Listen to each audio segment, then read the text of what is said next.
Disney is getting sued again. Now, that in and of itself is not all that unusual. Yes, America's once most beloved company is not quite so beloved anymore by any stretch of the imagination. But what's a pinch unusual this time isn't that it's merely just Disney's socialism coming back to bite it in the arse. Like, for example, when they are, and still are being currently, as this is making its way through the legal system, getting sued by some 9,000 female employees for $150 million in pay gap wages. In other words, money that the women in question didn't actually earn, but that the men earned, and thus, of course, since Disney has also agreed that the pay gap is real, it stands to reason that they owe these employees the same amount of money that they paid to their male workers, regardless of whether or not the same amount of labor has actually been done. Logic. And hey, it's happening to Disney, so you know what? I think that's just fine. But this time instead, they are being sued by America First Legal, which considers itself a non-profit looking to, right some of the wrongs in the modern-day US systems. And whilst they are no doubt certainly partisan, they've got a very good point here. Legal files federal civil rights complaint against the Walt Disney Company for illegal race and sex discrimination, specifically against white people. Now, this is one of those touchy subjects, isn't it? You can't be racist against white people. Power plus privilege, yada yada yada yada yada. Bullshit, of course, but what are they exactly complaining about here? Well, as they go through in the press announcement here itself, referencing also the diversity and inclusion standards that were leaked by Elon a little while ago, though the forms themselves have been around for a little while, and I mean, this is the single most open secret in the history of the universe, surely. I mean, come on. The inclusion standards themselves have been around more or less for a little while now, and we even have, of course, other companies like Amazon, which I've already covered, stating quite clearly and literally and repeatedly that they are pushing for larger percentages of their workforce to be diverse. And since we're talking about, here's the thing too, we're not talking about increasing new jobs. They're not making the argument that, hey, we're going to have 100 new jobs, and those 100 new jobs, we're going to want to use those to increase the representation. No, they're saying specifically they're going to take the percentage of the workforce that already exists and shift it in a diverse direction, which of course means that you're going to have to actively discriminate against some group for the benefit of another. Otherwise, you can't move 100 jobs to, say, 90 jobs without something being cut in the middle. You know, it's the law of conservation of mass, practically. You can't simply just make something for nothing, yeah? But they are specifically referencing a Civil Rights Act in the US. Now, it is like most legal systems, very long, but the important part is the one right up here. It shall be unlawful employment practice for an employer to fail or refuse to hire or discharge any individual or otherwise to discriminate against any individual with respect to his compensation, terms, conditions, or privileges of employment because of such individual's race, color, religion, sex, or national origins. That is actually a very good law because it's nice, it's broad, and it's blanket. It simply says, no, you shall not discriminate against anyone in your hiring practices or compensation, etc., on the matter of race, sexuality, religion. This is the perfect colorblind law because it doesn't allow any wiggle room. There's no allowment for discrimination here whatsoever. And of course, this has been the law of the land in most civilized nations for quite some time, and yet stuff like this is still allowed because the laws are not actually being applied properly. See, even for somebody like myself, who is entirely happy to see regulations and laws be created to bind companies, then you might argue, oh, increased regulations will cause all kinds of damage to things. Yep, they absolutely will. But if they were actually enforced, we would avoid a lot of this nonsense. But unfortunately, we are in a situation where it is up to, well, de facto civilian organizations to do the job of the federal organizations, as this is obviously and blatantly a violation of that law, as Disney has stated very clearly. As this is, I believe, the same one that they're using here. Or we can use that example just to make that doubly sure. Standard on-screen representation, Standard B, and Standard C. Characters 50% or more of regular and recurring written characters come from underrepresented groups.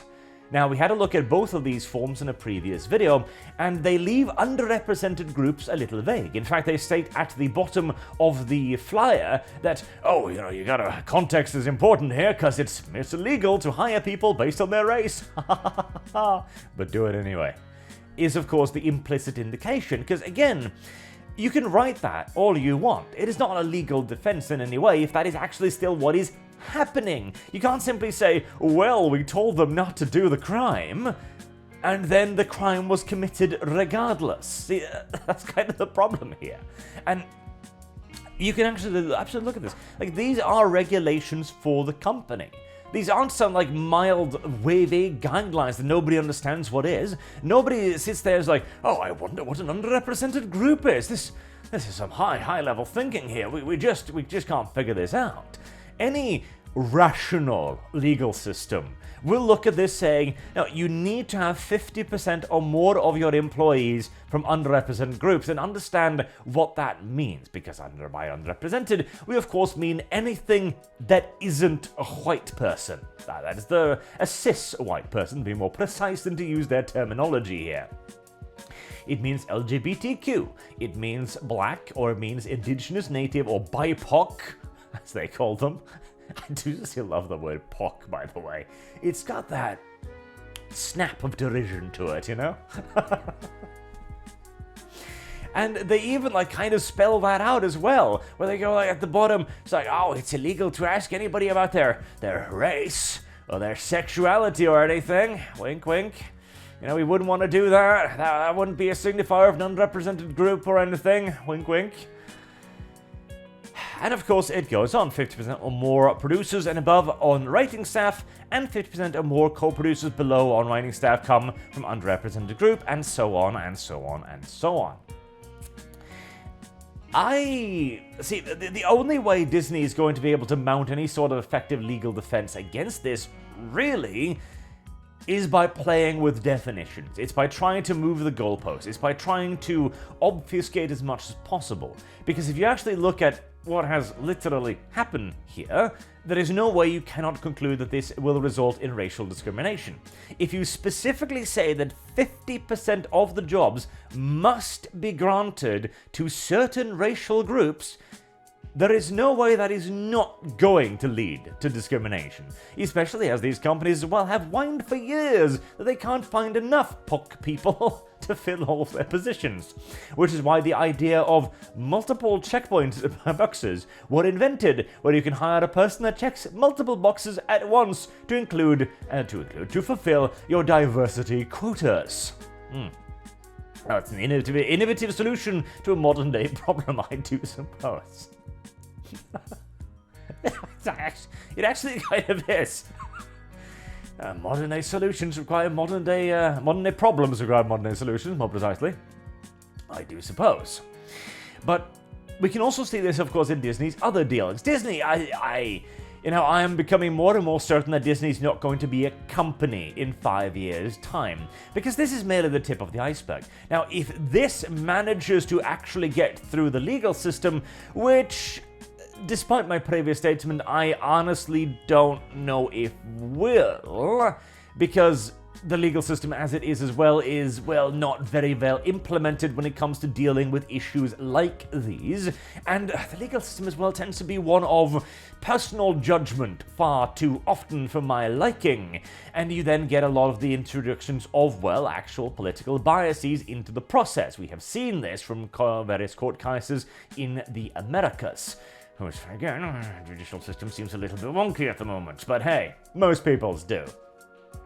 And when you're talking about something as touchy as actual anti-white discrimination, provable anti-white discrimination, that is still a very taboo subject and will be for quite some time further. But this is merely the tip of the iceberg, as of course there is near guaranteeably going to be legal action taken by the state of Florida against Disney after the whole Disney report, the Reedy Creek Development District report that has now been reorganized, of course, where a absolute shit ton of blatant crimes were proven. In fact, the people put to make the report, the independent reviewers, were literally denied access to district property, governmental property, by Disney employees. There is simply no universe in which this is allowable. The only question is, of course, you can convince the justice system of this. That'll be the actual challenge. Since, it often doesn't matter necessarily what the law says. It matters what the judgment at the end of the day says. But I wish America First Legal the best of luck with this, and I do think that they've got a pretty damn solid amount of evidence, not to mention, I mean, if you wanted to really hammer this home, you could simply just look at Disney's entertainment catalog before and after social justice. There is absolutely no issue whatsoever to very clearly and provably make the case that these actual practices have been placed into function. You can show them the television shows. You can show them, presumably, you can, what's the discovery process, right? You can demand the employment rosters. You can match them up. You can look at them. You can look at the employment practices themselves and the various instructions given. It's gonna be interesting. And this is one of 3, 4, 5 high-profile lawsuits now? Even the mass wall of Disney lawyers is beginning to crumble a little bit under the weight, I think. Until next time, I've been Arch. Thank you all very much for watching, and I do hope to see you all again soon. Till then, have a good day.